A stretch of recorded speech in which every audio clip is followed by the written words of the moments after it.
Hi, friends. A quick word of note about this episode before we get started. It was not recorded in the Love Nest where I now sit. It was recorded on the road across 7 states as Lisa and I traveled to Grandpa Joe's funeral during this very, very strange pandemic time. So the audio quality is more akin to like our road trip episodes because it was recorded on the road. But this one is a ton of fun. It's a wild episode, and I'm really excited for you guys to get into it. I hope you enjoy. Let us know. Don't forget to leave us an iTunes review. We're still begging for those. And let's get on with this show. Let's have a good time. Bum bum bottom bum bum bottom bum bum bottom bum bum bottom bum bum bottom bum bum bottom bum bum bottom bum bum doobie doobie da da da doobie doobie da da da doobie doobie da da da bum bottom bum bum doobie doobie da da da doobie doobie da da da doobie doobie da da da bum bottom bum bum bottom ba da ba da ba da ba da ba da ba da ba da ba da ba da ba da ba da ba da ba doobie doobie da bum bum ba.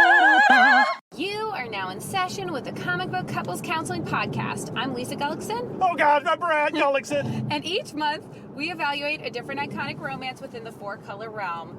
This week, one more road trip special. We are on our final leg home from Minnesota, and we have some goodies in store for you. First, we're going to tell you what we found in Grandpa Joe's house. Then, Dawn and Norrin are going to take a Stephanie Barron Hall approved Enneagram test. Then, we're going to talk Dawn Greenwood and Silver Surfer's appearance in Groot number 3 by Jeff Loveness and Brian Kesinger. And we're going to do it all without Brad driving us into a bridge embankment. I could have picked the absolute worst time to do this intro because literally there's like cones and then we're just like there's a grown strip right to our left, so you're good. Ooh. That one right there, Lisa? I feel like it's just like I see it's a great blue whale off the port bow. You can hear its beautiful song. I think we're still in Indiana. We're approaching Ohio. So it's very flat. There's some corn. There's a police officer in a dare truck right there. Is that a police officer? Yes, it is. I mean... I have no idea. Yeah, I think so. Oh, good. We now have a cop right behind us. Oh, maybe we should stop. Let's Oh, no. Don't stop. Okay. Well, if we get pulled over, we'll be fine. We're podcasting. Sir, we are podcasting. Can't you tell this is a mobile podcasting unit? I have the Zoom recorder in a cup holder, like surrounded by tissues, so you don't hear the rattling. It's a moot point because that cop is pulling over to that accident that we just passed. Oh, sweet. So we just rolled past our future, probably. Okay, so let's start with searching Grandpa Joe's house. Yeah, I mean, this was wild. Listeners already know that we drove through many states to get to Hugo, Minnesota, to partake in Grandpa Joe's funeral. He was 101 years old. God bless him. And it's weird traveling during the pandemic. If you want to hear what it's like traveling during a pandemic, listen to our last road trip episode. But this was really special and made the whole trip and all the anxiety around it worth it. Absolutely. So this is my paternal grandfather. My dad is the oldest of 7. And so many siblings. I can keep track of the one aunt, but all the uncles, I can't keep track of them. And most of them have stayed more or less in the Midwest. I think that we moved the farthest, moving to Virginia, and we did because my dad was a Marine and he got stationed in Virginia. But they decided to get everything done that has to do with Grandpa Joe's 101-year life in this 5-day period. So the very next day after the funeral, all of the siblings and a bunch of my cousins were going in and out of the house trying to categorize all of his paperwork, all of his objects, and we were sent there with the vague idea of helping, which I think, there was nothing really we could do. We could look around, we could browse, we could sort, we could write all the thank you note addresses. We did that. We did do that, and we were given the express instruction to take stuff. Yes. My Grandpa Joe was a sentimental fool, Yes. not unlike myself, and he had a lot of stuff, and a lot of it, and none of it labeled. Yes. He has all of his report cards. He has all of his kids' report cards. He has tax returns from 1946, which were great to go through. I loved that. Oh, it's fascinating.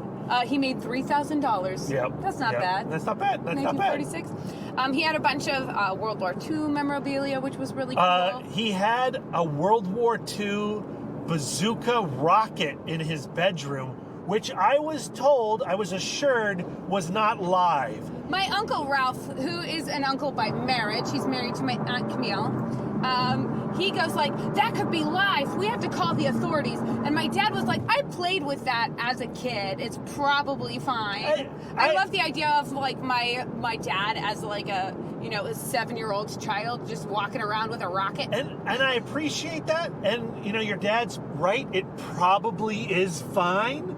But I don't know if probably is what I want to risk my life on. But what are you going to do? What are you going to do? He also had a canteen in which he had etched all from World War II, where he had etched all of the places in India and China he had been. Yeah, and Burma. And what's great is he also has this massive Gurkha blade, which he used to cut the brush of Burma.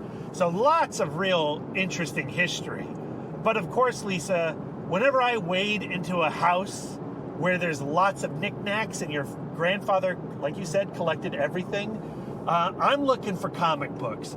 I wasn't like expecting a mother load of comic books because none of my uncles ever struck me, or my aunt ever struck me as comic book fans. Yes, and I thought you would be right, but we did find a box load of books. And most of the comics had their covers ripped off. They were very loved. Were very well loved, very well read. But they were actually a pretty interesting and eclectic collection of comics. And we found several that still had covers attached that are pretty darn cool. What do we got there, Lisa? I'm holding them in my lap and I'm smelling them because they smell like Grandpa's house and they smell like old books. Okay, so this is in no particular order. No. So I'm going to start with Sergeant Fury and his Howling Commandos. Oh, yeah. This was 15 cents in April of 77. And where are the credits? No, that's not April of 1977. Oh, that's issue 77. Oh, where is the year? If you go into the copyright, I think it's 1960-something. Copyright 1970. 1970, okay. You're right. I should look on the inside cover. No, that's all right. Edited by Sarge Stanley, written by Bricktop Bill Everett, penciled by Darlin Dick Ayers, inked by Jolly John Severin, and lettered by Jazzy Jean Izzo. That's super cool. That's a great issue. I'm very excited to dig into that. Yep. And of course, what is Lisa doing? She's bending the cover back. It's already bent back, my sweetheart. Like, what am I going to do? You're giving me the vapors. Brad has already looked on eBay at all of these. Yeah, there's nothing in there that's like super expensive. Mm-hmm. They range from like $5 on eBay to $40 on eBay. So I didn't feel like I was robbing the family. We didn't find any Action Comics #1 or Amazing Fantasy 15s there.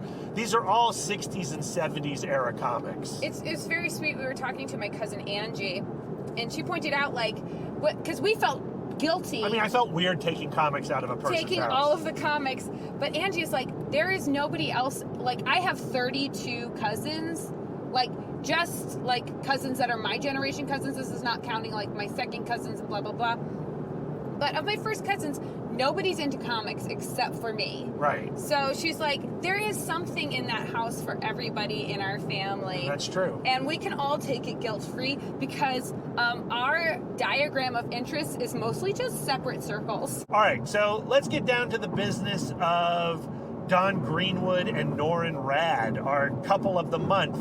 We did episode 50 where we covered the first storyline from the Michael Allred and Dan Slott era. And we're going to do next week volume 2 of that, Worlds Apart.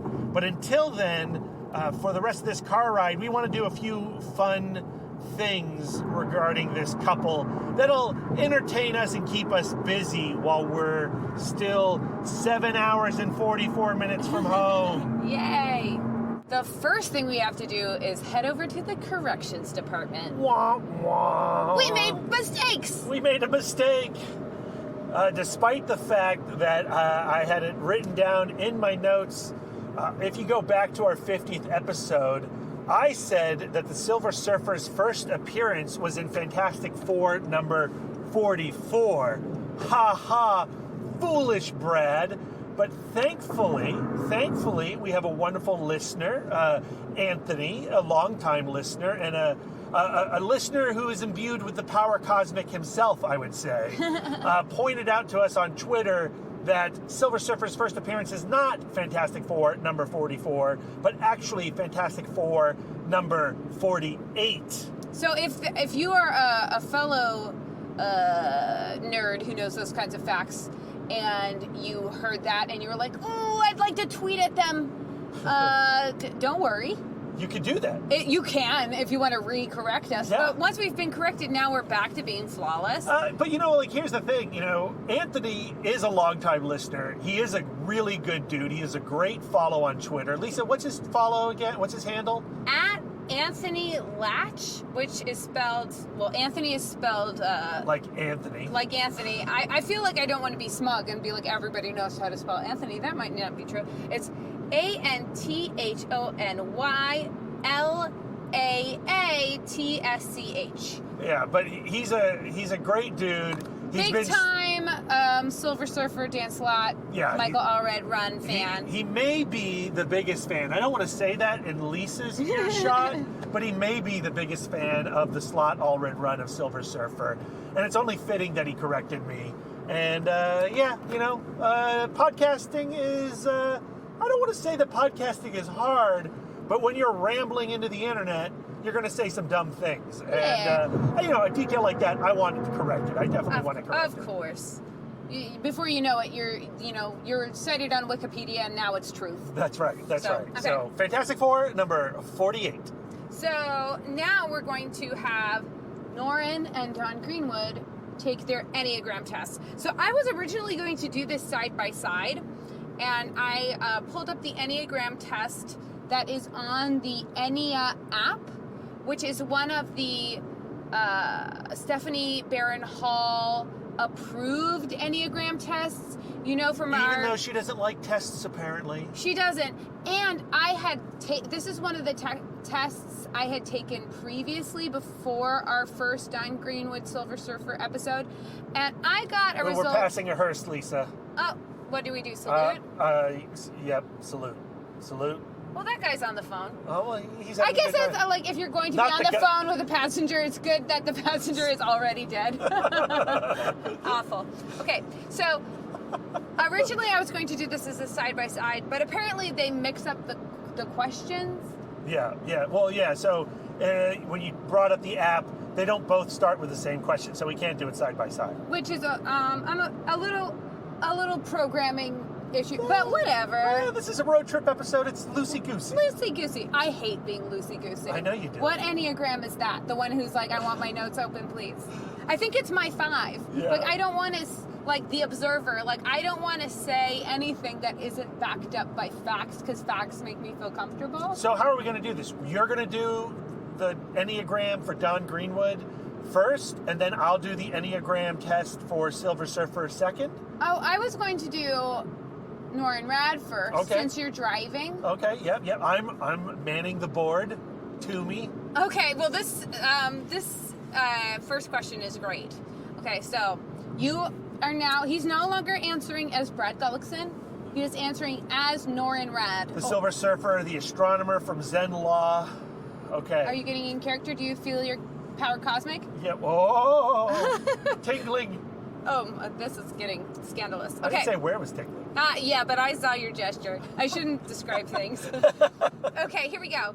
So this is just section 1. It says it will take 15 minutes. Okay. Here we go.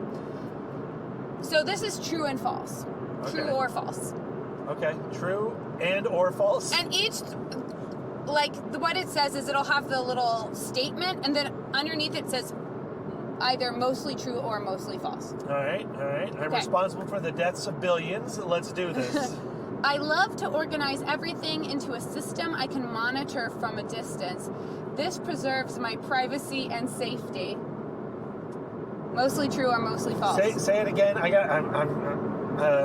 got to get back into character. Hold on. Try this one more time. I was looking at a road sign. Oh, he's trying to drive? Yeah. Stop that. Stop trying to drive. Okay. I love to organize everything into a system I can monitor from a distance. This preserves my privacy and safety. True? I think that's a big time true. I think that's true. I'm not an actor, Lisa. It's hard for me to get into character sometimes, but I'm going with true. But you think about him on Bundle Breast 3, and he wants to fix that tiny planet, but he doesn't want to really be involved. He wants to make the corrections and zip away. Yeah, that's right. Okay. Yeah. Good point. Okay. I often observe other people and events very clearly, but rarely reveal what I see. I feel like he reveals what he sees all the time. Yeah, I think he does like to tell people what's up. Yeah, and certainly, like, if you consider the audience as his audience and he's aware of it, like, certainly in the captions he's telling you what he's thinking about every situation. Yeah, that's true. Okay. I can't be loved if I'm just average. I must excel. Do you think he must excel? I think so. I think so because he's also trying to make up for when he wasn't excelling. And so coming out of that shame of being a Herald of Galactus, I think he must excel. Yeah, okay. I think so, yes. I agree. I spend a lot of time longing for how things used to be or how they will be in the future. Or how they will be in the future. I think that's true. I mean, he definitely ruminates on the past a lot. The past is a big deal to him. But it's not like he wants to go back to it. Maybe he sometimes wishes he could go back to Zen Law. Or back to his time with the Fantastic Four. Yeah, maybe. I don't think he's nostalgic for the Fantastic Four. Do you think that he is living fully in the present? I think he's living in the future. I think he does, So are you going to say this is true or false? I'm going to say false. Okay. Relationships never measure up to the intensity I want. I don't think that's true. I'm going to say that's false. Yeah, I agree. I can most always get my way by being lighthearted and dancing around obstacles. No, that's not the surfer's way. No. It's easy and natural for me to express anger. I think he stuffs his anger. I'm trying to think. I think in the context of the Allred slot run, for sure. Mm-hmm. I think he's a little more open with his anger back in the Jack Kirby, Stan Lee days, and even in the John Buscema days. But that also could be as a result of the style of comics back then, too. Yeah. But yeah, I'll say that he stuffs his anger because we're in the Allred slot era. Okay. I'm attracted to the dramatic side of life, even if it's dark or painful. Is he in it for the drama? Is that how you interpret that he's in it for the drama? I'm attracted to the dramatic side of life, even if it's dark or painful. I think that's true. I think that, he goes to where the drama is? Yeah, I think that's true. It's almost impossible for me to relax and turn off my mind. I think that's 1,000% true. That's definitely true. But I think, again, that's true of a lot of comic book characters. Yeah. I must be constantly on guard and always ready to defend myself. If I'm prepared for the worst that can happen, I may be able to avoid it. I think that's true. I think that's true, yeah. I secretly feel resentful that I'm so responsible and work so hard and others don't. It's really not fair. Do you think he's busy? No, I don't think that. I don't think so. Here's an interesting one. It's really easy for me to be exactly what another person wants to be. I don't think that's true either. I don't think it's true either. Because I think he doesn't completely understand what another person needs. Feelings are weak. It really turns me off to see others indulging in them. I don't think that's true either. Yeah. Since I think everything through so thoroughly, I often feel paralyzed in taking action. No. No, that's not true. My feelings tend to dominate my life. Yes. True. I enjoy my own mind and imagination more than I enjoy being in the company of other people. That's tricky. I think that sometimes he enjoys his own company so much he forgets that he enjoys the company of I others. think that's close, and certainly over the course of the Slott Allred run, I mean, he learns to not only appreciate Dawn Greenwood in his life, but she allows him to open up his eyes to the beauty of the rest of the universe. So I would say it's mostly true that he enjoys his own mind because it's Dawn Greenwood who opens him up. I'd be okay with that. I do think that. I mean, I think it depends on who's writing him. I think it depends on the story. Like, I literally just finished reading that Groot Yeah, run. Groot number 3. Yeah. So that's like in the forefront of my mind. And he does have does a really sweet soliloquy about learning the value of friends. Yeah. But the value of friends is not what is. Would you say that's his part of his core motivation? I don't think. No, not certainly not where he begins. Others. So I'm gonna say true. Okay. Okay. Others say I am calm and reassuring, and I often find myself in the role of peacemaker.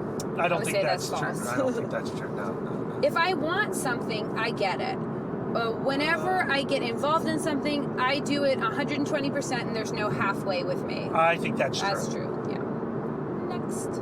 This is section 3 now. Giving to others is my natural role in life, and I'm proud of that. I don't think it's his natural role. No. I think he does have pride when he does something good. And when he... But I don't think he would say it's his natural role. And I think if you go back to Brundlebus, what number is it? 3. Brundlebus 3. Why can't I ever remember that? Clearly he doesn't want to bask in his achievement there. Yeah, I think you've hit the nail on the head. I have difficulty staying with one commitment because there are so many other things that interest me. I think true. I mean, he's a mover. You know, the cosmic skyways that's his path. I think and I think also he likes to check things off a list. Yeah, that's true. I'm gonna say that's true. Okay. Excitement comes to me from relationships. If I'm not involved in at least one, I feel empty. I say that's false.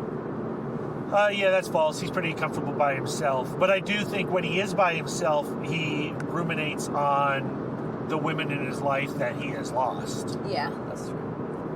I think I experience more more disappointment in life than other people. I think disappointment hits him hard. Yeah. I don't know if he would phrase it that way. I'm going to say false. False? Yeah. Private time is a necessity for me, and I need a lot of it. I think by the nature of his journey, he gets a lot of private time. Yeah. But I don't think that's necessarily something he seeks, at least not consciously. I think that's a subconscious thing. Okay, would you say true, mostly true, or mostly false? Mostly false. Okay. So private time is not a necessity for me, and I don't need a lot of it. I don't know. So private time is a necessity for me, and I need a lot of it, which is true. Well, I mean, yeah, mostly true then. Sorry. Okay. True, false. I don't know how to work it. I avoid because you're not as fluent in the online quiz as me. I do love to take I'm them. also not looking at it. I'm looking at the road so that we don't die. Okay, I avoid what's ordinary or superficial and strive to be unique. Do you think he strives to be unique? No. No, I agree. I'm just manipulating you into saying the things that I think.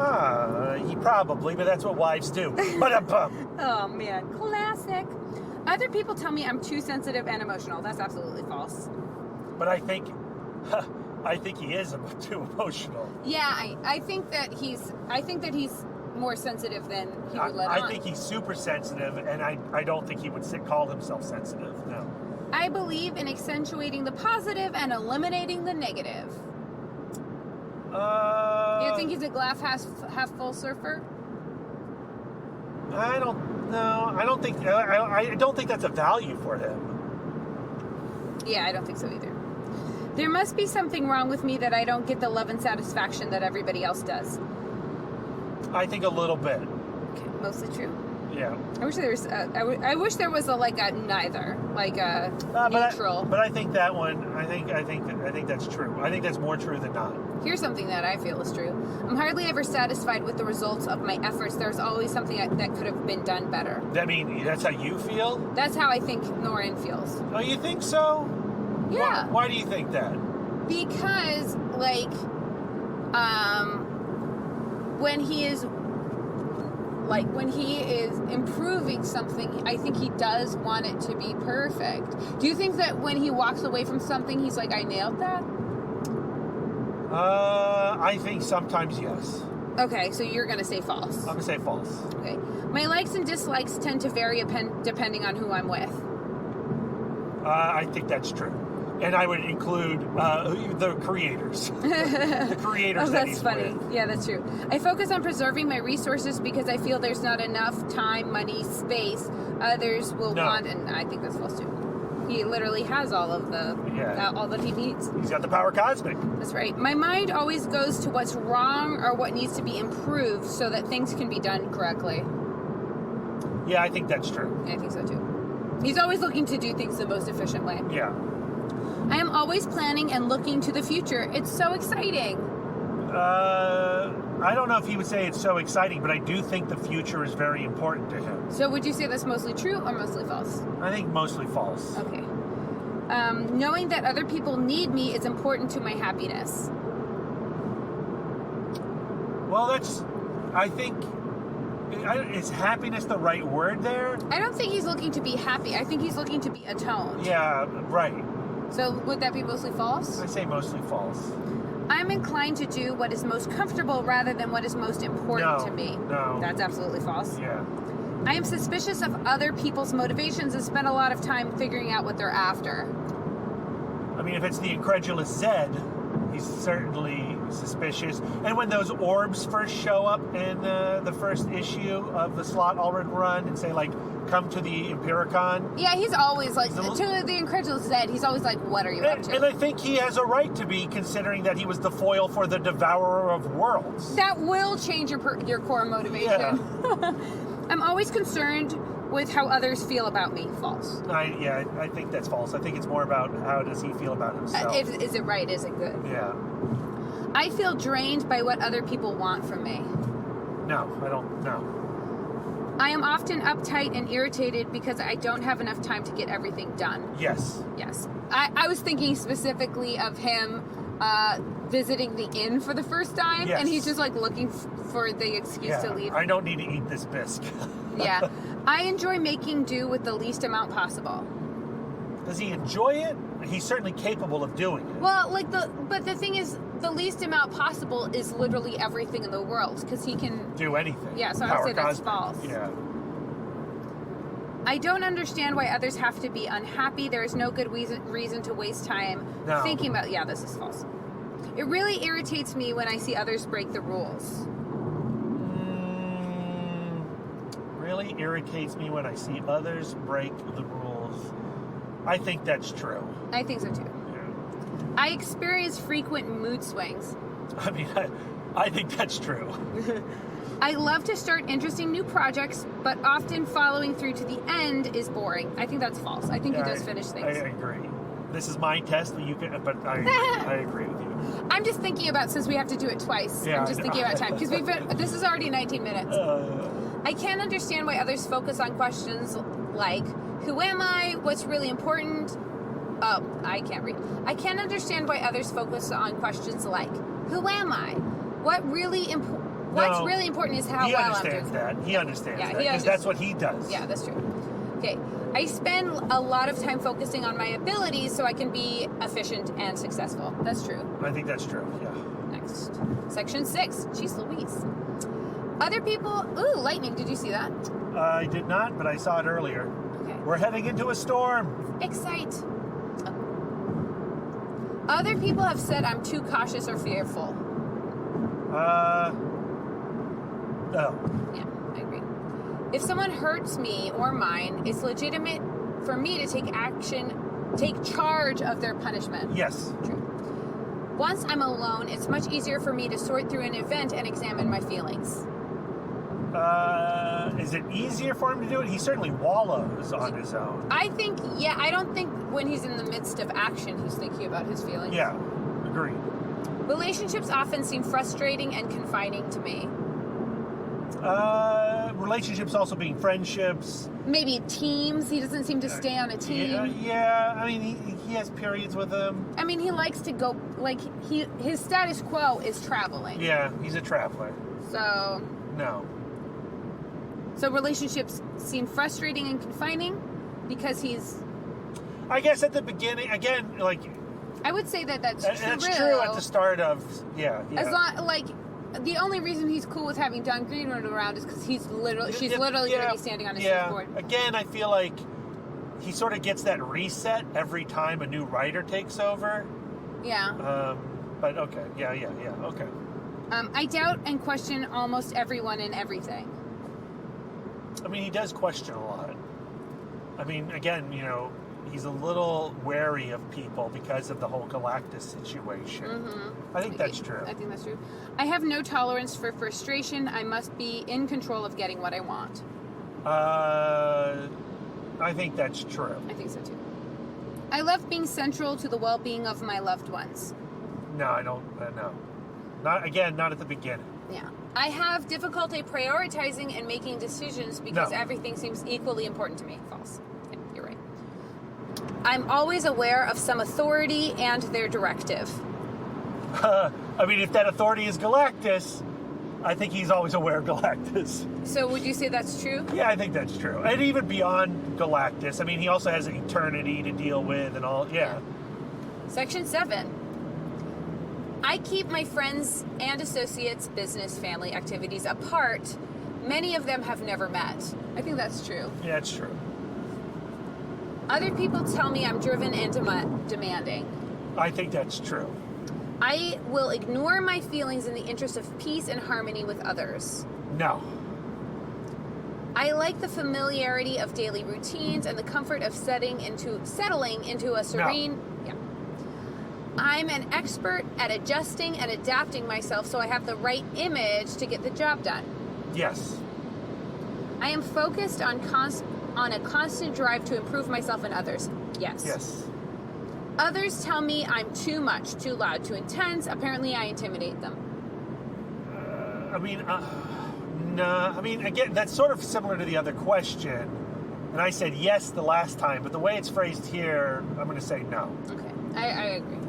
I love moving from one fun, interesting activity to the next. Yes. I am very quick and energetic and nothing slows me down. The more I can accomplish, the better I feel. True. Yes. Section 8. It's easy for me to see all sides of an issue, but harder to know what my own opinion is because everyone's argument seems equally compelling. False. Yeah. I'm judgmental and critical both of myself and others. True. Yes, true. I feel trapped if I don't have many options available. Yes, true. I won't really trust anyone I haven't checked. Yes, true. Okay. I don't upset about things I can't change. I would say that's false because he's accustomed to making changes. Yeah, agreed. I'm always searching for the depths in life's experience. I don't know if he would say it that way. I don't think he's really thinking about the depth of things. No. I am often in a leadership role. I like to be the one in charge. Does he like to be the one in charge? He's not often in a leadership role, but he does take charge. I think that if he doesn't like who's in charge, he'll just do his own thing. That's true. I don't think that he desires other people to do what he says. Well, and he does get surprised when he finds other people in charge, like when Dawn takes over the prison rebellion and he sees that they don't really need his help in the rebellion side, the jailbreak side. He's a little shocked by that. So would you say he likes the leadership role or he doesn't like it? I don't think it really matters to him, but I would say that's mostly false. Yeah. I frequently use habitual activity, eating, TV, etc. to zone out. False. Yeah. Any kind of vulnerability is weakness. I will do most anything not to be weak. I think that's true. Going back to the previous question, though, when he was on Earth, when he was a prisoner of Earth, as he says to Dawn, like he knows Wizard of Oz, right? He knows about the Sixth Sense and he didn't Rosebud. watch Wizard of Oz. Wizard of Oz was zipping through the universe, and it was imposed upon him because of his awareness of all things. He wasn't sitting and watching TV. I think that even when he was a prisoner of Earth? Yeah, I think that because everything was being transmitted through the air, he captured it all. He captured it all. Like it was just another thing that was being like thrust into his awareness. Yeah. I like the idea of him watching Wizard of Oz. I know, but that's Martian Manhunter. Oh, that's true. We can do him next. Okay. Feelings are insignificant in comparison to achieving goals. Yes. I agree. I avoid conflict at any cost. No. It is not safe to be successful because it exposes me to attack from others. No. Others say I worry too much and tend to be compulsive. I should probably lighten up. Yes. After a while, I get angry when I give so much to someone and get nothing in return, but I would rarely let him or her know that. Yes. I'm knocking things around over here. That's okay. I can just go and relax until the work is done. I just can't let go and relax until the work is done. Yes. I love the opportunity to shine in the eyes of others. False. Yes, I agree. I would rather be respected than liked. Yes. True. My life revolves around my work and my achievements. Yes. Okay, submit. There we go. All right, what do we got? Interesting. Okay, so most likely is type 3, which is the performer. But second most likely is 1, which is the one I say that he is, the improver. And then third most likely is 6. Okay, so let's see how this, so like the way that they do it is each of the questions puts a tally mark. So there are 8 tally marks in type 3 and 7 tally marks in type 1. So type 3 is the performer. And I don't think that he is doing anything for applause. And I don't like, so the performer side would be like, I weigh myself by my accomplishments. But I think that he's weighing himself against his accomplishments, against his past. And we got those answers because maybe we were a little wishy-washy on a few of those questions? Well, I think that, I don't know. Like, to me, that behavior, like, wasn't part of his core motivation. Like, his core motivation was never to, get applause. His core motivation always related to him wanting to improve his situation, improve the world situation about the Enneagram. It'll be interesting to take that test again. And I think we should when we get done revisiting the entirety of the Allred Slott run. And maybe not put it on our last episode breaking down the final volume of the Allred Slott books, but doing like another little bonus episode, or maybe even another road trip episode where we go to Costco or IKEA or something. Or we could just take the test and report back. Yeah, or we could take the test and report back. But I do like the fact that the Enneagram does say, like, your core motivations are to a certain degree mutable. Like, it's not like you're 1 and you're a 1 for your whole life. Right. Is that what the Enneagram says, or just what Lisa Gullickson says? I mean, that's certainly what we believe. Yeah. We believe in evolution. Yeah. And if you look back to, we've been revisiting some of our old homework projects, and I think we talked about it on the podcast where your mom discovered some class papers that you wrote, and my mom at the same time found some class papers that I wrote, and in one of them I said that I loved JFK. And I'm like, why did 4th grade Brad love JFK? I have no recollection of that. So clearly I have evolved beyond the 4th grade kid who loved JFK, because guess what? I do not care about JFK. And, I mean, this is a Bowen family systems theory thing, but, like, there are nodal events that change who we are. Yes. And change how we behave. Yes. So, okay. So, are we ready for Dawn Greenwood's quiz? Let's do it. Okay. And you're answering this one primarily. Do I need to get into the Yes, but I would like you to chime in. Yeah, I'll chime in, but I don't need to get into the character of Dawn Greenwood. I don't think so. Are you going to get in the character of Dawn Greenwood? I believe that I am. I'm a bit of a homebody to start out, but I do like pleasing others. Do you want to put on your ladybug dress that you've got back in the back seat? Oh, it's no longer the back seat. I'm wearing it entirely underneath my clothes. All right. I good. am actually wearing my Dawn Greenwood Converse. That is true. That is true. I need to buy new ones though, because these are looking scuffy. And her sneakers have never appeared scuffy. That's true. That's true. Costumes maketh the character. That is true. Okay. Section 1. Let's do it. Knowing that other people need me is important to my happiness. True. Yes. There must be something wrong with me that I don't get the love and satisfaction that everyone else does. False. I don't think she feels I don't unloved. think. Yeah. No. She feels very loved.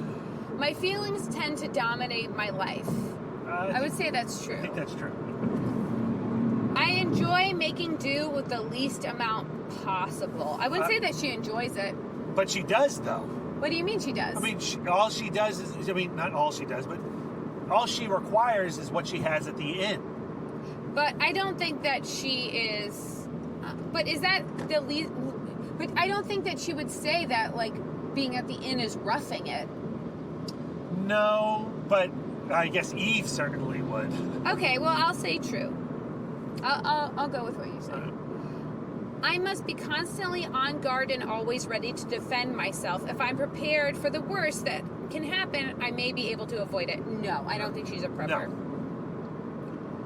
I don't understand why others have to be unhappy. There's no good reason to waste time thinking about things that are depressing or painful. I think that's true. I think that she likes to stay on the happy side I of life. agree. Relationships often feel frustrating and confining to me. No. I keep my friends and associates, business, family, activities apart, and many of them have never met. False. No. She loves people meeting. I avoid conflict at almost any cost. No, I think that she stands up for herself. Yeah. Or stands up for people when she sees it. I agree. I often observe other people and events very clearly, but rarely reveal what I see. I think she always reveals what she sees. I agree. I secretly feel resentful that I'm so responsible and work so hard and many others don't. No. It's really not fair. I do think that she, at some level, is resentful of her sister for traveling and her working at the end. But that's a little different. Okay. I think that's different. False. It's easy and natural for me to express anger. I don't think she expresses anger. I think she expresses injustice. Yeah, but she does get angry. Like, she does get angry throughout the series. So do you think it's easy and natural for her to express anger? I don't know about easy. Is it easy for anybody? Maybe. I guess it is. I mean, when it's easy for... Yeah. When Norrin Radd is tapping at her window. Yeah. And she's like, you're being ridiculous. Yeah. No way. I guess it's natural and easy for her. To me, I could go either way. I don't know. Is it mostly true or mostly false? Well, look at me be more precious with her. Okay. I put true. It's easy and natural for her to express anger. But I wouldn't say that she's an angry person. Correct. So I will say false. I spend a lot of time focusing on my abilities so I can be efficient and successful. I don't think she really cares about success. No. I love to organize everything into a system I can monitor from a distance. False. I don't think she does anything from a distance. Relationships never measure up to the intensity I want. No, I don't think that's true. Yeah, I don't think so too. I feel trapped if I don't have many options available. False. No. She loves having few options at the beginning. I'm an expert at adjusting and adapting myself so I have the right image to get the job done. I'm going to say that's true. She wakes up in this jail cell on the Empiricon and she gets to work. Yeah. And you would not expect that out of her character as somebody who, her sister would say she's a homebody, and here she is kicking butt light years away. Doing killer customer service to the stars. That's right. If I want something, I get it. Whenever I get involved in something, I do it 120%. There's no halfway with me. So now this one's complicated, because I do feel like she does throw herself into things 120%. But it takes a while to build up to. But I don't think that she's a go-getter. Yeah. So I would say false. I don't think she's doing it for her. Like, she throws herself in 120%, but not for her own ends. Yeah. Like, once she's in it, she's in it. She's in it to win it. Yeah, but she's never in it to win it for herself. Right. I'm hardly ever satisfied with the results of my efforts. There's always something that could have been... Yeah, she doesn't look back. Once I'm alone, it's much easier for me to sort through an event and examine my feelings. I think that she's constantly processing her own feelings. I agree. I don't get upset about things I can't change. I'm not sure, Lisa. This is a tricky one because I think that when it comes to things that she can't change for herself, she doesn't care. She accepts. But if it's something she can't change for someone else, I can imagine her getting frustrated. Yeah, and for her dad, and yeah. So I get upset about things I can't change. I would say yes, because I think that if it's a place where she feels she can't be helpful, I think that she would be upset. Yeah. Other people tell me I'm too sensitive and emotional. Yes. Yes. I love the opportunity to shine in the eyes of others. I think that she likes to be appreciated, but I don't think she's looking for the spotlight. I think it depends on the other. Yeah. So would you say it's mostly true? False. You would say it's mostly false. I mean... Because I think that she loves being loved. Yeah. But I don't think that she would tap dance for love. And so that's mostly true? Well, I think that, What's the sentence again? I'm forgetting. I love the opportunity to shine in the eyes of others. I guess that is false. Because she doesn't want to be the center of attention. Feelings are insignificant in comparison to achieving goals. That's absolutely false. I'm focused on a constant drive to improve myself and others. No, I don't think so. Not improve herself. And I don't think... She wants to change others, no. Yeah. My mind and always... It's that constant drive there that I don't think is she doesn't have. Yeah. My mind always goes to what's wrong or what needs to be improved so that things can get done correctly. No. False. I can't let go and relax until the work is done. False. She is always insisting that Surfer do that. That's why he gets the Lokies and falls asleep. I love to start interesting new projects, but often following through to the end is boring. True. True. 100. You see how she painted that gnome? Yeah. I will ignore my feelings in the interest of peace and harmony with others. I think she does do that. To a certain degree. To a degree, yeah.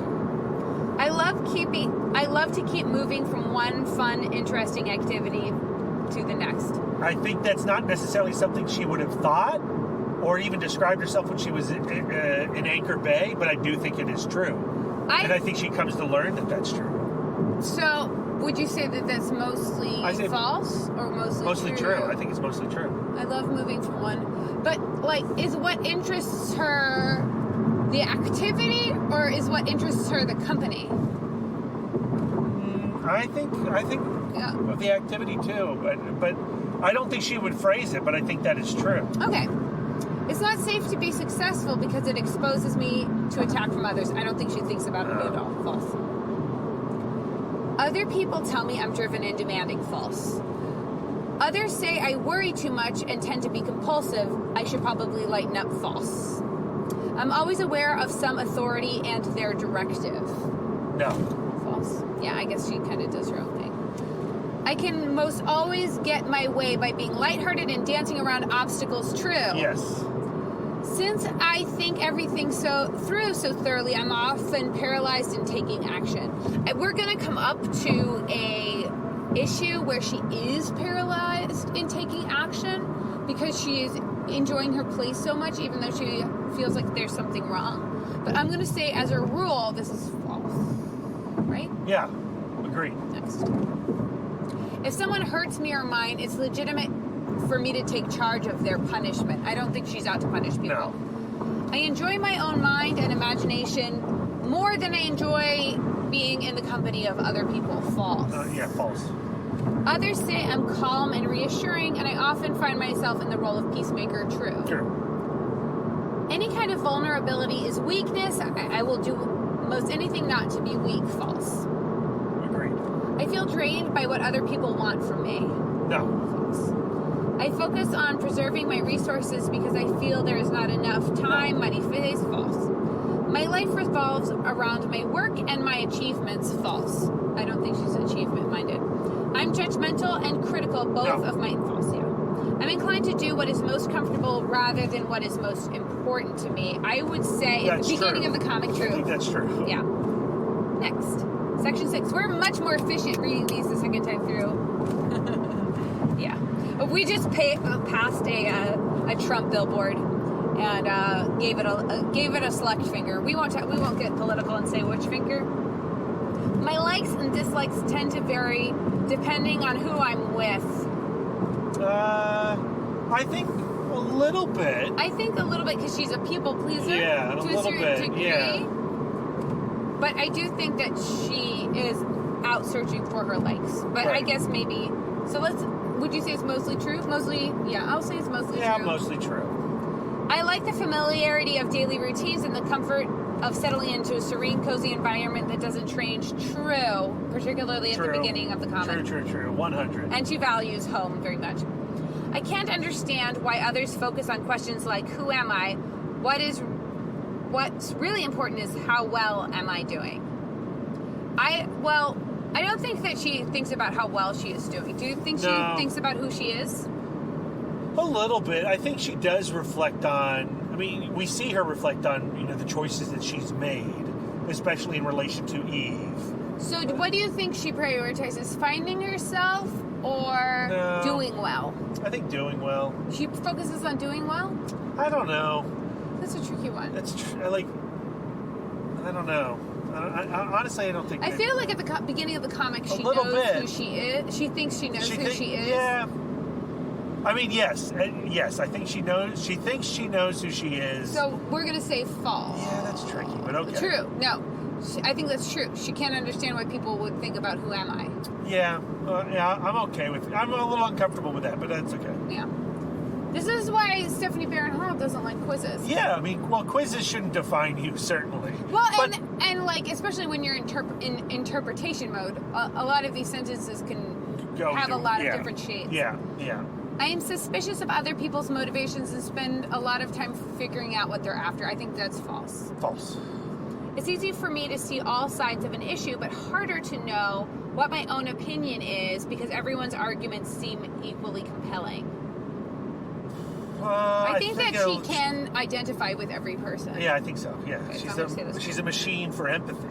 Yeah, excitement comes to me from relationships. If I'm not involved in at least one, I feel empty. I'd say that's true. You think so? You don't think excitement comes from being relationships in general, right? So like her relationship with her father, her relationship with the customers at the inn, relationships with all of the prisoners. Yeah. Motivator. Yeah. I agree. She is a people person. I spend a lot of time longing for how things used to be or how they will be in the future. False. Yeah, false. It really irritates me when I see others break the rules. Now, this is a tricky one. Sometimes I'm like, I was going to say yes, but is that just Lisa? Have I transferred there? Lisa, I don't like it when people break the rules. I don't think that's... I think she does get mad at injustice. Yeah.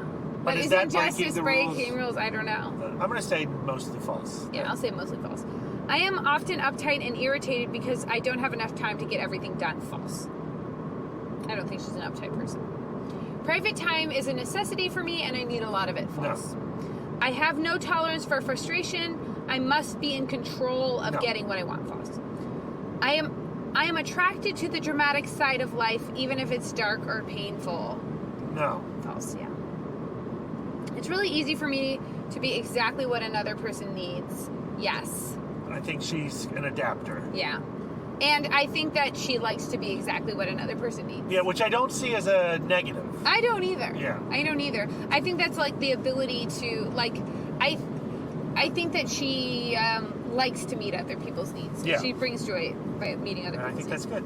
I won't really trust anyone I haven't checked out thoroughly for sincerity and dependability, and this may take a long time. I think that she trusts people first. I think she's quick to trust. And then she pays for it later. But yeah, and she will change her point of view on that person. Yeah. That's a big issue coming up in the second volume of the Allred Slott run. That's what I'm thinking about too. But personally, I come from the point of view of I'd rather die of trusting too much than living a suspicious life. Same. I like thinking the best in others, and that's just not that's me and Dawn. I love being central to the well-being of my loved ones. True. I frequently use habitual activity, eating, TV, etc. to zone out. It's such a relief from the pressure of paying attention. I don't think that's true. Yeah, I don't think it is true either. I doubt and question almost everyone and everything. False. I avoid what's ordinary or superficial and strive to be unique. Do you think she strives to be unique? I mean, she's a little bit. You know, she is. There are times in the comic where she celebrates her, oh, I don't care-ness, you know? Yeah. But she does, like, cling to the things that identify her, i.e. her ladybug dress. Outfits, yeah. Yeah. But does she do that for herself, or does she do that for her dad? I think she does it for herself. And I think that she does avoid what is superficial. Yes. I don't think she's interested in the superficial. Okay, so I'll say that's mostly true. I am, this is section 8, by the way. I'm often in a leadership role. I like to be in charge. I think she is often in the leadership role, but I don't think she likes to be in charge. Agreed. I would rather be respected than liked. False. I am very quick and energetic, and nothing slows me down. The more I can accomplish, the better I feel. I think she is quick and energetic, but I don't think she's out to accomplish stuff. Yeah, I agree. So what would you say? Is that mostly true? Mostly true. Okay. Giving to others is my natural role in life, and I'm proud of that. True. True. Other people have said I'm too cautious or fearful. No. Well, I would say that her sister would say that. Oh. But I don't think I think only her sister would say that, because her sister could be a jerk about that. Yeah. Because that's Eve saying, I've made the right choices. Yeah, that's true. You've made the wrong choices. No, I think you're right. I can't be loved if I'm just average. I must excel. No. False, yeah. I experience frequent mood swings. No. She does get some sads, but I do think they're all grounded. I don't think I'd call them mood swings. I am always planning and looking to the future. It's so exciting. No. I don't think she's a planner. Agreed. Others tell me I'm too much, too loud, too intense. Apparently, I intimidate them. I don't think she's intimidating anybody. Well, next. Section 9. I have difficulty prioritizing and making decisions because everything seems equally important to me. I think that every person seems equally important to her.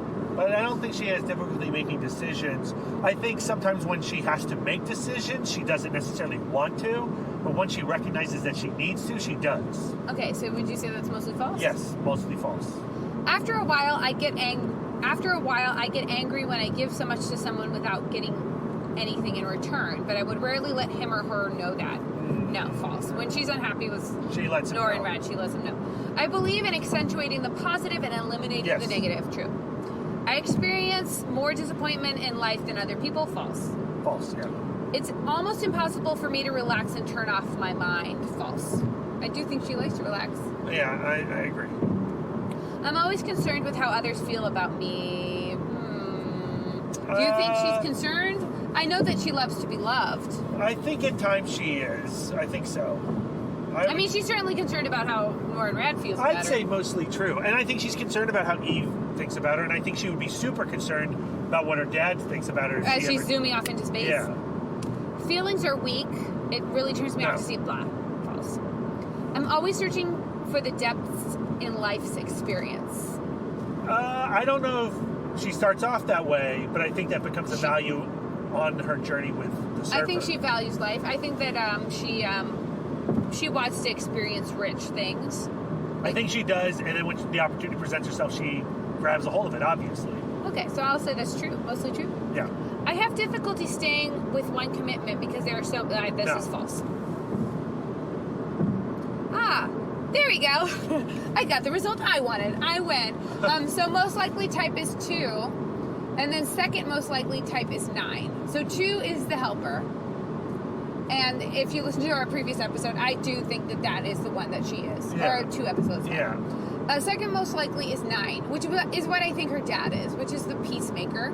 And then the third most likely is 7. I forget what 7 is. Is it 7? 7's the challenger, right? No. Yes! Yeah? No, 8 is the challenger. Oh, okay. Here we go. So that doesn't make sense. Here we go. Oh, type 7 is the enthusiast. Oh, yeah, You're yeah, a yeah, 7. that's me. And Eve is a 7. Yeah. Okay, so they do have brief descriptions. Should we do the brief descriptions or no? No, I don't think so. Okay. I think we talked about that on the last episode. So we spent almost an hour doing these quizzes. Yeah, and we've got 6 more hours to go in the car, Lisa. Of driving. So this is a 6-hour episode. Yay! So the next thing we're gonna do is go through the Rocket and Groot comic. Yeah, Groot number 3. Hey, so since last we spoke, we've driven 3 hours, and we are now in the state of Maryland, and it's pouring rain, and we can't escape the rain, and so we thought we would let you partake in it as well. It's soothing. Maybe you're trying to get to bed.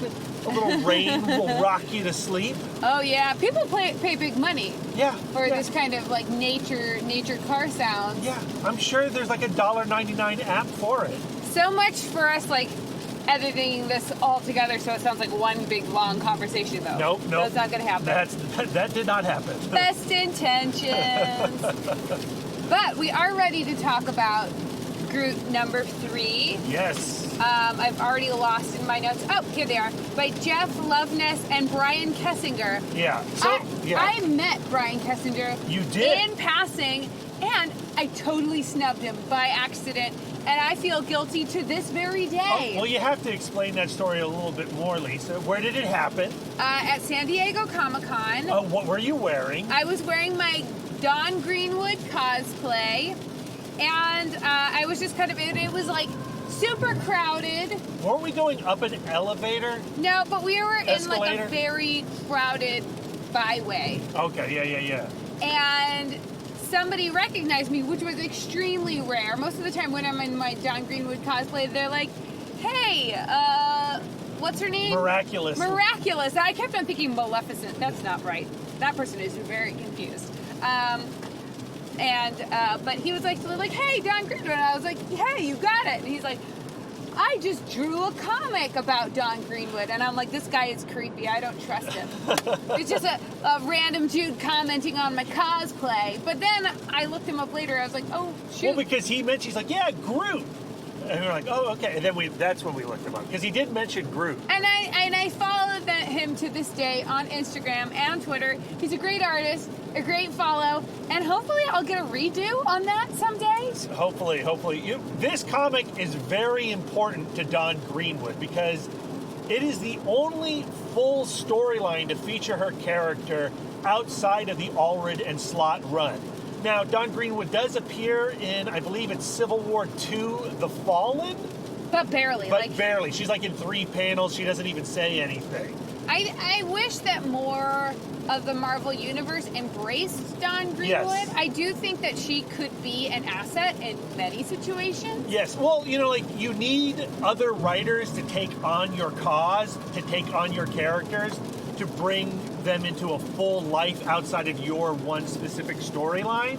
And I do wish, and I don't want to spoil what happens at the end of this Silver Surfer run yet, the Allred and Slott run, but I would like for Dawn Greenwood to be acknowledged by other writers. Like, characters like the Hood and the Sentry, who were, for the most part, niche nobodies, until Brian Michael Bendis brought them into his new Avengers run.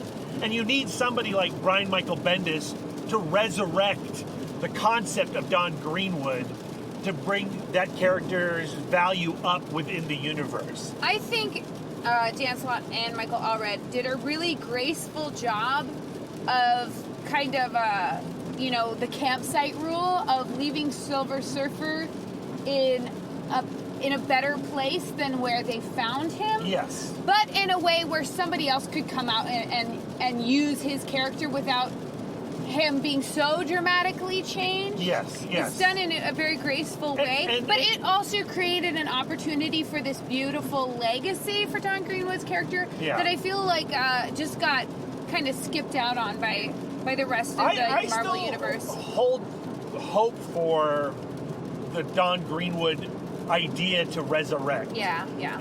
But the reason I do is, as much as I love the Allred and Slott run, when I encounter another artist interpreting Dawn Greenwood and another writer interpreting Dawn Greenwood, it's incredibly exciting, even in an issue like this, where it's just like 22 pages, and it's a side quest for Groot.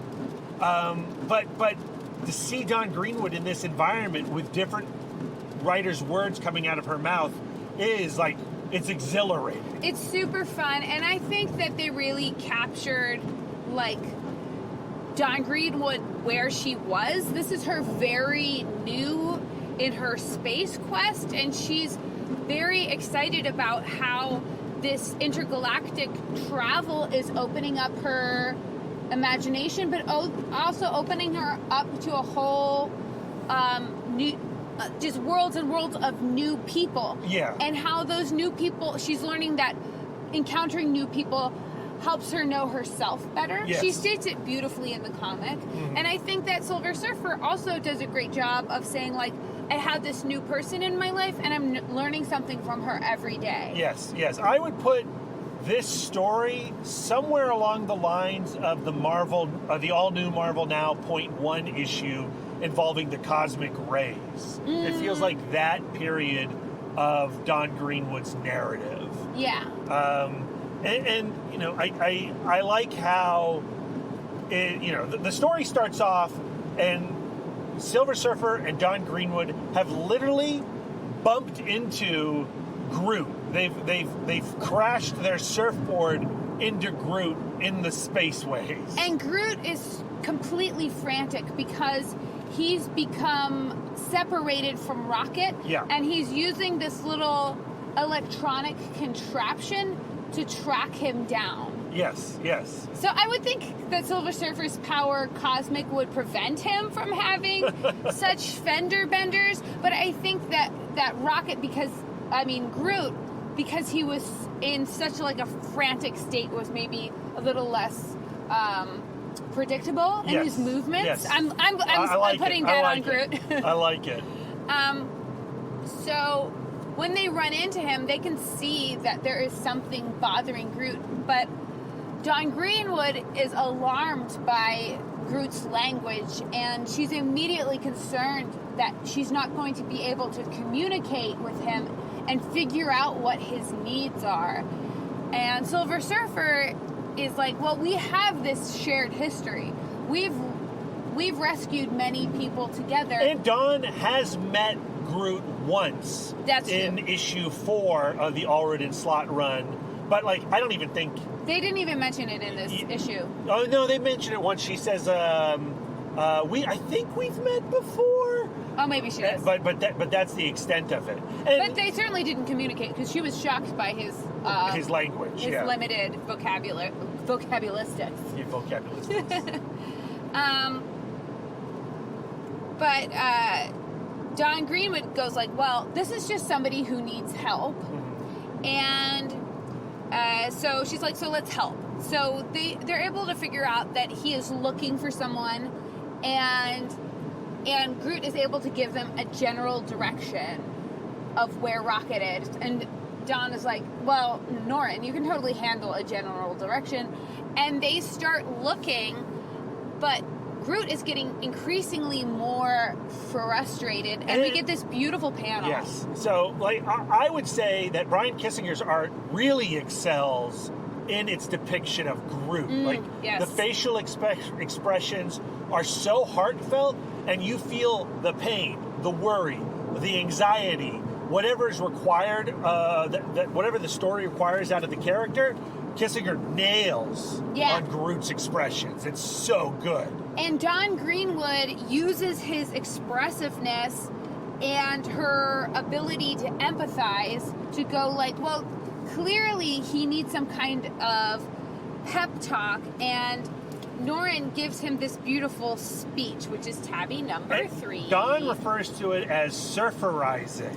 Yeah, I talked to Brad about this. So this version of Norrin Radd has first, he's wearing skivvies, which is weird to me. Yeah, he's got like Superman trunks on over his Power Cosmic. But then he has this tendency to moralize in kind of a soliloquy monologue format, which I'm less familiar with because I feel like the Silver Surfer I know doesn't do that. But Brad says that's totally in character. That's the Stan Lee version. That's the version that you would see in the John Buscema comics in particular, or the Mobius Parable storyline. Like, that's what Silver Surfer was known for, and is probably still most known for, is he likes to drone on. I think that's so funny. Yeah. Because she refers to it as his tendency to surferize, and she uses that word surferize like multiple times, which, like, to me, I go like, well, she never uses that word again. And not in the Allred Slott run, I don't think, no. So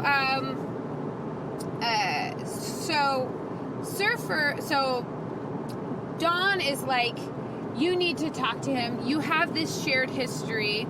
And while you do that, I'm going to go check out, I'm going to take Chubby. There's some kind of crazy moon. And so Surfer intuits that Groot is missing a person and is feeling alone in the universe. And he uses that to kind of open his conversation to him. And he says, the cosmos can be an empty place without someone to share it with. I know this. And then we get this flashback panel of him being a herald for Galactus. And he says, I was so very lost. I did not believe I deserved redemption or happiness. And then we get a panel with him and the Fantastic Four, and it says, but then I met people who shook me from my apathy. I made friends, and I found myself again. And he ends his little speech with, I have done terrible things I shall never atone for, but I'm here today, and today I can still choose to do good, and I will. And I feel like that last little part of his speech, of which I'm skipping many bubbles, refers back to his oneness, which is referred to in the Stephanie Barron Hall book as the Improver, but on the Ennea app that we took his test on, it's actually called the Reformer, which I think is really interesting considering he is this reformed person who was a former herald of Galactus and now is seeking to reform himself and reform the world for the sake of goodness. Yes.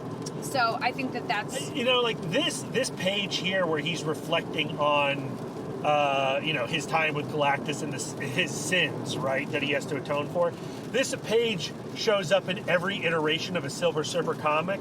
Like, every time we reboot the story of the Silver Surfer, we have to revisit this moment. And we're going to revisit this moment in the second volume of the Allred and Slott run. And even when Donny Cates takes on the character after the Allred Slott run with Thanos Wins and Silver Surfer Black, he has to reconcile with his time yet again. But just as much as I like how Dawn Greenwood becomes a fully formed character by the end of Allred Slott, and I would like to see Dawn Greenwood, the idea of Dawn Greenwood, the history of Dawn Greenwood taken over and recognized within the Marvel Universe context, I wish the resolution that we get with Galactus from Silver Surfer's point of view by the end of the Allred Slott run would allow writers to explore Surfer stories without revisiting this idea of atonement, right? Because I feel like at the end of the Allred Slott run, and again, we're jumping ahead in our series of episodes on these two characters, but by the end of that run, there is some form of peace. Right. And what a gift that is for writers to now explore Silver Surfer without the burden of Galactus. Well, it's the same. We had this exact same conversation with Spider-Man and Uncle Ben. And Spider-Man has to be a swinging bachelor. Spider-Man has to have this... The shame of being responsible for Uncle Ben's death. And I feel like writers feel like that's essential for Silver Surfer. I do too. But what's again, and we said this on our 50th episode, the thing that makes Surfer different than all these other characters, than Spider-Man or Superman or Batman or whatever, is that Surfer is a series of reboots. We keep rebooting Silver Surfer. He's not had a life. And while you go, that's bad, actually it's an opportunity to keep redeveloping the concept of Surfer. Yeah. And in all these reboots, there's actually a moment where you can go, all right, we've rebooted him in Allred and Slott. Now let's make it a core part of his being that he has atoned, or at least, if not atoned, he's made peace with his battle with Galactus, with himself. Yeah, I love that. Does that make sense? That makes perfect sense. And and it's what broke my heart when we went to the Donny Cates run. Yeah, and I freaking love Silver Surfer Black, but it's frustrating that Dawn Greenwood's, the history with Dawn Greenwood seems totally absent from it. And it's character, hurtful. It's hurtful. It's hurtful, but also the character growth of Surfer is then undone. Yeah, right, exactly. Okay, so Dawn Greenwood returns after that little pep talk, and she notices that there is this kind of electrical storm that is closing in on this tiny rock of a planet. And so I love this little panel. Silver Surfer turns to Groot and goes, "Shall we do good?" And Groot's face absolutely melts, and he has a sweet smile on his face, and he says, "I am Groot." And then Dawn Greenwood goes like, "I'm gonna call that a yes." So like, Groot was in this despair place, and what lifts him from that place is that opportunity to do some good and to have purpose. It's purpose. Have purpose and do something with someone. Yeah. I guess. Yeah. Okay, so they go down to this tiny planet, and it's this planet of mole people. And so Dawn Greenwood and Groot take charge of organizing the people, while Silver Surfer takes care and goes to quell this storm. And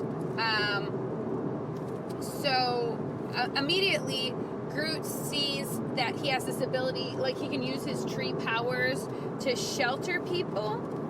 And so he and Dawn kind of bond over their different skills of being able to help. Dawn is able to calm people's nerves. Groot is able to use his wood to shelter. And but you see over there working together, Dawn, through just empathy and being able to anticipate people's needs and to anticipate Groot's concerns, she slowly learns how to speak his language and hear what he's saying, which we've seen with Rocket, just kind of being with Groot and working with Groot, you just begin to understand him. But I really do think that it extends from empathy. Yeah, I agree. Yeah. And of course, that's what would happen with Dawn Greenwood and Groot. She has like a short... Yeah, you could see them being a great partnership. Absolutely. Yeah. Though they do both have second in command tendencies. They both have strong sidekick energy. They do. And I think it has to do with both of what I think both of their Enneagram types are. Interesting. Yeah. So it looks like they've done a good job of keeping everybody safe, and it seems that Silver Surfer has quelled the storm. And so he comes back down, he begins to moralize and surferize, but then we begin to realize that there's something very wrong, and he falls down in pain. And it turns out that this storm is actually this huge, tardigrade, electrical creature. I love how all of pop culture has gotten on the tardigrade now. They're so cute. I mean, they are crazy adorable and also gross and icky and scary and something out of like a Clive Barker or David Cronenberg movie. They're just great looking creatures. This creature has a name. His name is Akari. Akari, yeah. I would be interested. Maybe he only exists here. No idea. But he has the ability to absorb power. So he eats suns. He absorbs the power of suns. Super excited that Silver Surfer shows up with his power cosmic. Yeah, and so he starts leeching off of his power cosmic. But it is Silver Surfer's power cosmic that allows Dawn Greenwood to breathe. Yep. So as soon as this tardigrade is suckling on his power, she starts losing her ability to breathe. And Groot is doing the best he can, trying to create plants. Yeah. So she can breathe. But because they have helped this species of mole people, one of the young mole people finds a way to help. And so this young mole person speaking their mole language brings this metal wire. And they use the metal wire to ground the tardigrade to the ground. And then Silver Surfer zaps him with lightning. And that takes the electricity in this tardigrade storm and puts it into the ground and puts out his fire. Yeah, pretty great. It's a cool little moment. And there's a beautiful little panel of Silver Surfer where he's partially drained. So his sheath is exposing Norrin Radd's skin underneath. But obviously the first thing he does is create breath for Dawn Greenwood. And then they've saved the day. And we have this beautiful panel where Dawn Greenwood is wrapping Silver Surfer in a blanket. And he's like, why? I don't need a blanket. I don't understand what the blanket is for. But then the act of kindness and comfort, leaves him speechless. To which she replies, "That's a first," you know. And the mole. Well, I can't tell. So we have a panel of Groot who has all of these vegetables. And I wonder, are these vegetables, did these come from these grateful mole people, or did those come from his body? I think they might have come from his body. Which is weird. But also cool. And a little bit sexy if we've learned anything from Swamp Thing. It's very 9.5 weeks, very Swamp Thing. But then, Surfer starts moralizing once again and starts going well, if we had not run into you, we would have not been able to save the day for this planet. And even though you are still missing your friend, there is this greater good. But he begins to exhaust himself from talking. And so Dawn Greenwood has this opportunity to take over and surferize for him. And she goes I think all that he meant, thank you. And he's right. It's weird to think about. None of this would have happened if we didn't run into you. If you didn't lose your friend, if we didn't get lost, Norrin wouldn't be here to save the planet, and you wouldn't have been here to save all of us. Yeah. I think there's something extremely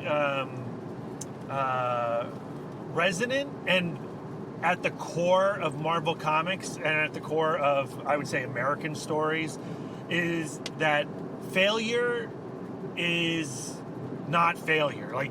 Everyone fails. Failure right? is an opportunity. Failure is an opportunity. Failure is necessary to growth, and that's at the heart of Marvel stories. Yes. And I hate being between this wall and this big truck. Big Mac truck. There we go. We're in a very pretty little area. Yeah. Like a little industrial. Yeah, this looks like, I don't know, something out of a Stephen King movie. A little bit. Yeah. So she ends her surfer-rise by saying, I guess that's what I've learned to love about travel. You meet so many random people, you're not so closed off. You're more open to yourself. Everything's new again. I don't know a better way to be than to be out in the cosmos. I love that. And at some point, his little doodad got broke. I'm not quite sure when that happened, but that same mole who gave him that wire also fixed his doodad. And, set him up with a really rad ship. Yeah, so now he has the means to find Rocket on his own. And, they get their goodbyes, and Dawn Greenwood tells him, don't worry. Oh, and Dawn Greenwood is holding up Silver Surfer. His power is not entirely returned. So she is, with the strength in her human body, she's supporting his form. And she says, don't worry, Two-Man and I will take care of him. And he's like, I like space. He's a little dotty, but he looks happy and he's smiling. And Dawn Greenwood's like, I know you do, Norrin. And so they embrace.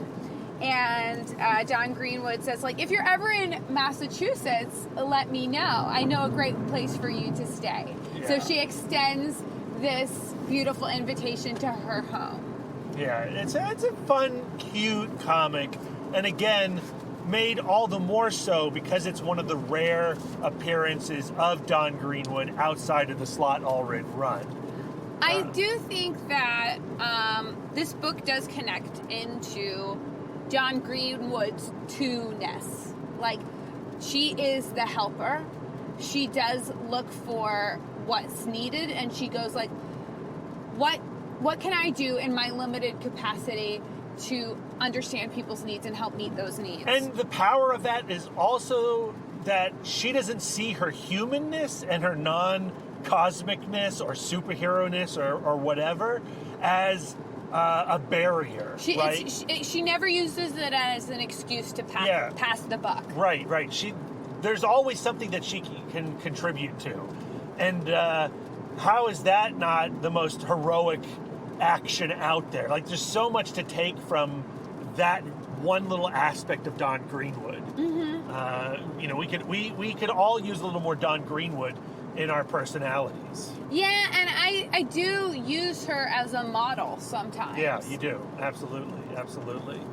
I have the Ennea app up with their brief descriptions of the types.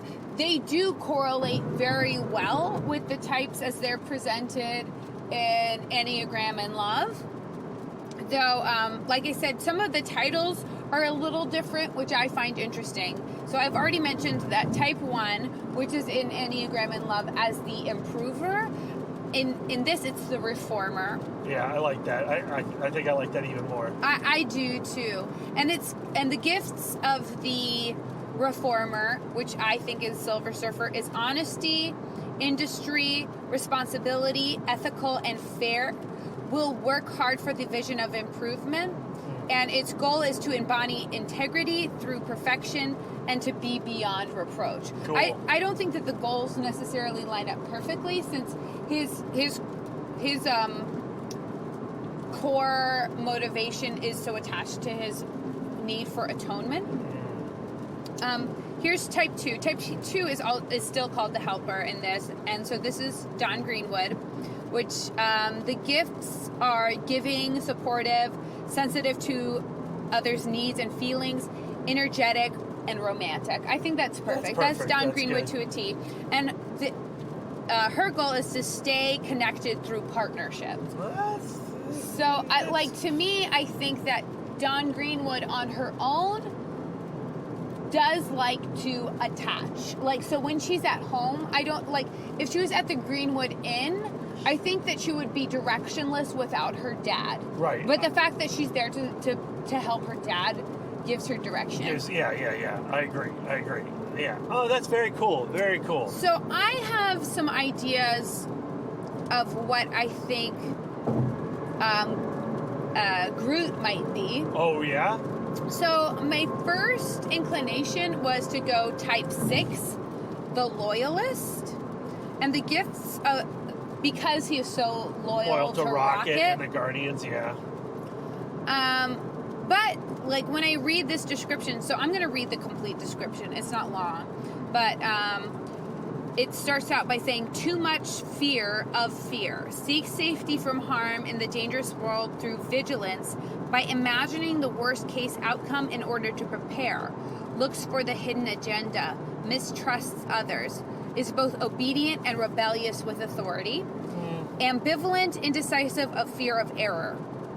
So to me, like, I don't see Groot as fearful. Yeah, no, I don't. The gifts are warm, loyal, intuitive, imaginative, usually a great sense of humor. I mean, I agree with all of that. I agree with those things. And then the goal to achieve security through careful observation and alertness. The goal doesn't align perfectly. Yeah. So then my other type that I thought was actually what's also my type, which is type 4. I mentioned earlier in the episode, I said I have type 5-ness in me. I want to point out that 5 is one of my wings, but it's not my core motivation. My core motivation is type 4, the individualist. And here is the description in full.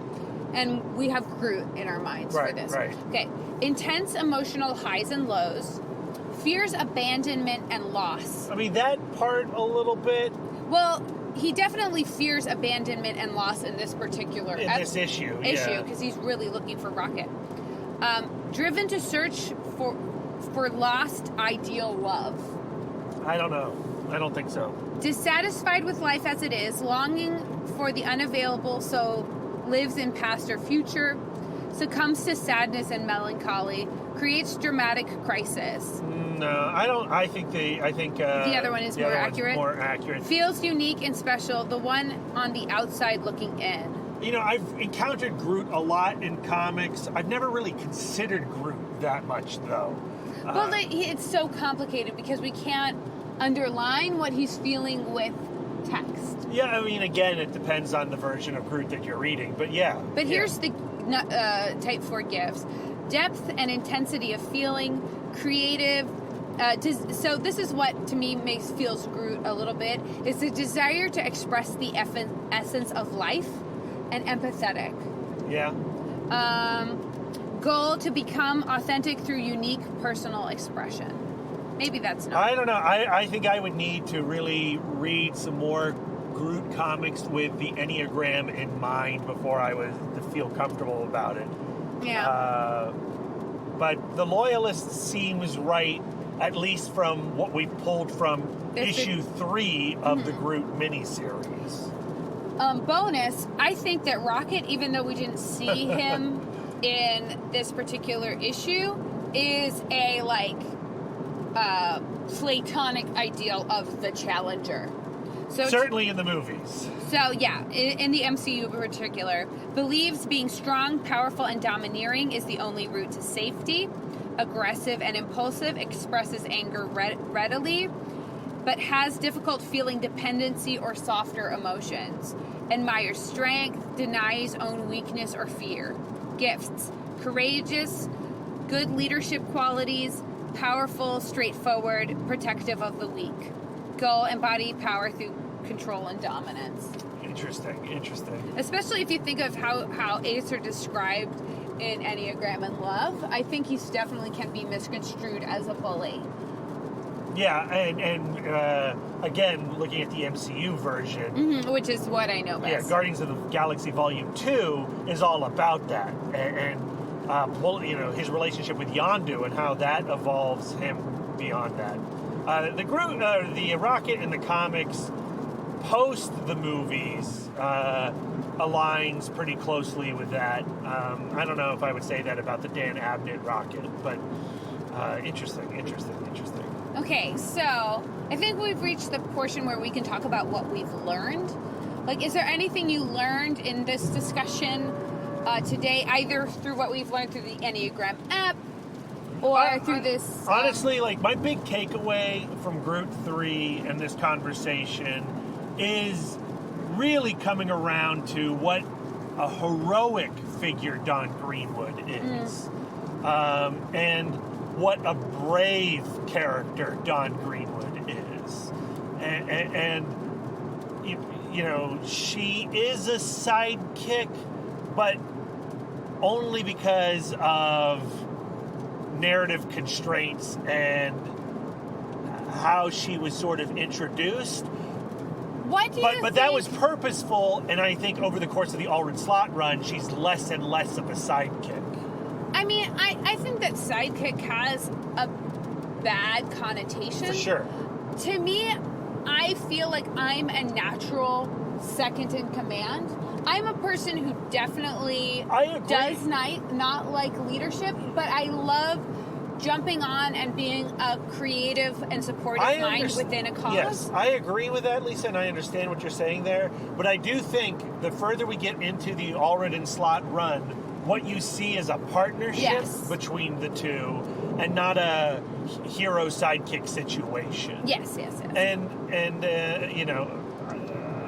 but I don't see Dawn Greenwood having an adventure entirely on her own. Well, she's not Captain America. Right, you know, like, right. You know, she's not Iron Man. But just to get back to my point... Sure. She is a hero. Oh, right. Yes. And she brings powers to this storyline that Groot and Silver Surfer do not. 100%. And that's my big takeaway. Yeah, I think that's awesome. My takeaway has to do with her final speech, and it's actually been something that I've been ruminating, like, in my personal life a lot, that the idea that you should approach every person you meet in your life as you are their student, and you are there to learn something from each and every person that you meet. Yes. And in every person that you meet, there is a mirror for yourself. Just like we listen, we read the different Enneagram types, and we go, either I see myself in that type when I'm in this kind of situation, or you can go like, I can see where that type is essential. And Dawn Greenwood saying, like, the more people that I meet in my travels, the more I'm actually opening myself up and finding things that are about me. And so, like, one of my, like, little mantras to myself, and I've been saying it to others as well, is, like, everybody on some level is your peer. There's no person that you will meet that is not on your level. Yeah. You just have to find where that level is. I think that it transcends age, it transcends experience, it transcends intellect. Yeah. Like, we are all equals. Yes. We've been talking about that a lot, and I'm fully on board. Yeah. So that, to me, that idea of learning from everybody that you meet and seeing yourself in everybody that you meet in one way or another. Super important. I think we need to all be doing this a lot more. Radical, fearless, egoless empathy. Yeah, it's hard. It is really hard. It's work, and it's a practice. 100%. All right, Lisa, I think that's going to bring us to the end of this episode. Guess what I queued up, my love? We're not there yet. What? We're not there yet because we got to say, what are we going to do next week? Oh, yeah, that's right. What's on tap? We're returning to a proper conversation on Dawn and Norrin. It'll be episode 51. We are going to be reading Silver Surfer Volume 7, issues 6 through 10 of the Allred and Slott run. It's in the trade paperback Worlds Apart.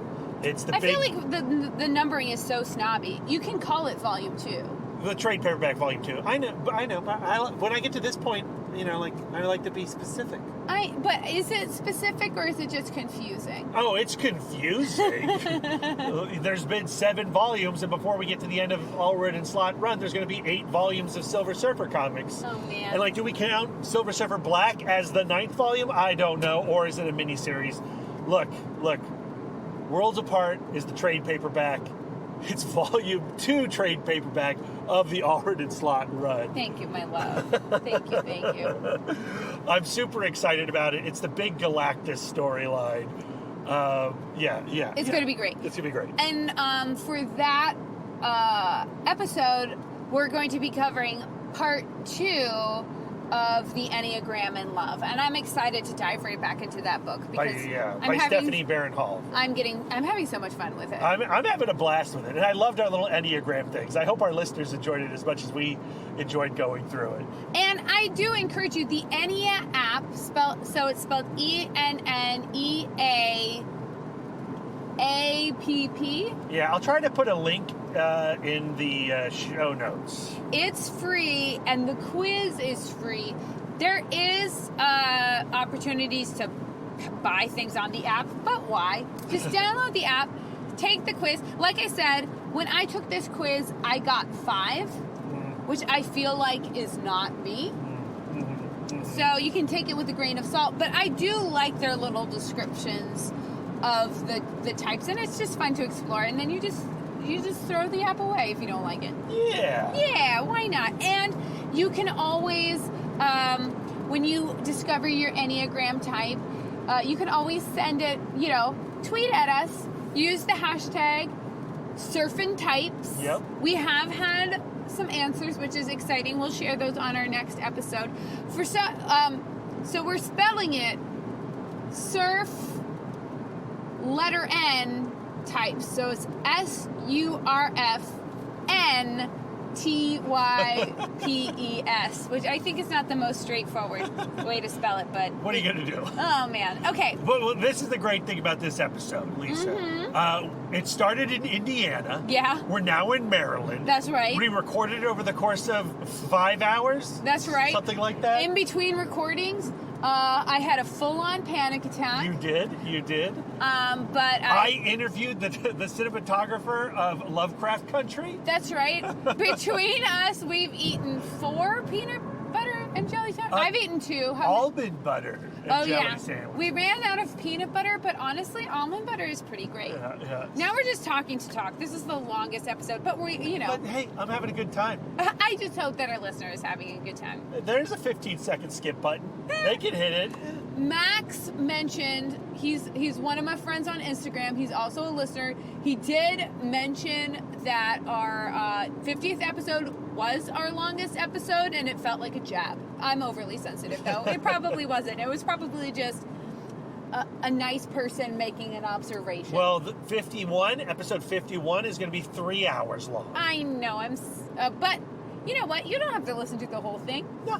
You don't have to listen to us at all. Oh, don't say that. You have to listen to us sometimes and rate us 5 stars on Instagram, on iTunes.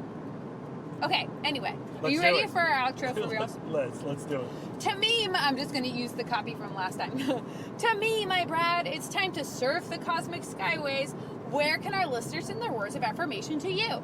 You can find me on all social medias at MouthDork. If you want to spread more words of affirmation, please send some love to the guy who designed our logo, Aaron Prescott, at A Cool Hand Fluke.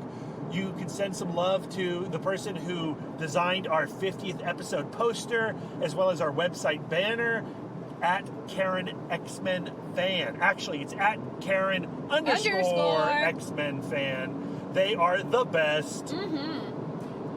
Do you have a question for me? Yes, Lisa. Where can listeners send their words of affirmation to you? You are so sweet. I'm always accepting words of affirmation at Sidewalk Siren on Instagram and Twitter. If you'd like to spend more quality time with us, you can subscribe to us on Podbean, Stitcher, Spotify, YouTube, and iTunes. Oh, yeah. And if you'd like to reach out and touch us electronically, you can email the podcast, cbccpodcast@gmail.com.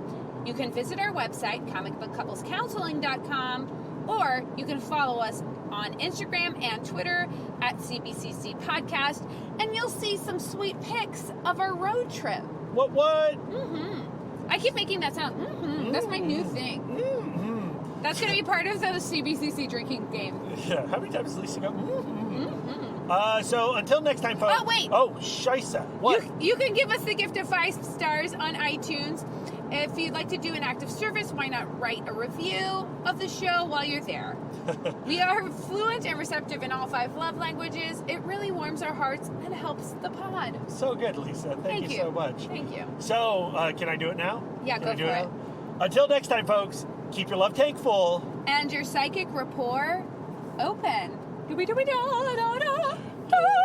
Go ahead and hit that button.